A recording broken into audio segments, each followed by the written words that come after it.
Alright, this will be one of the elevators at Interdisciplinary B here at ASU Tempe.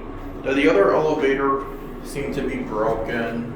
I pushed the button, waited a while, and it never came, so I think this is the only one working for now.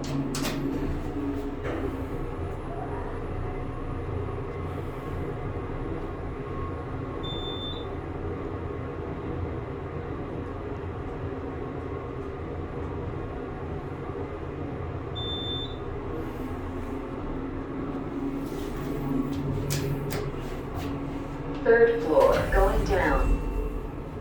Let's go to 1.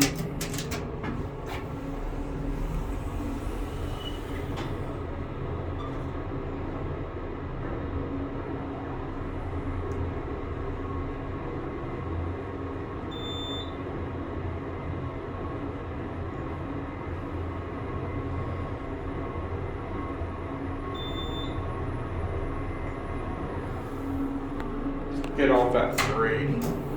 First floor, going up.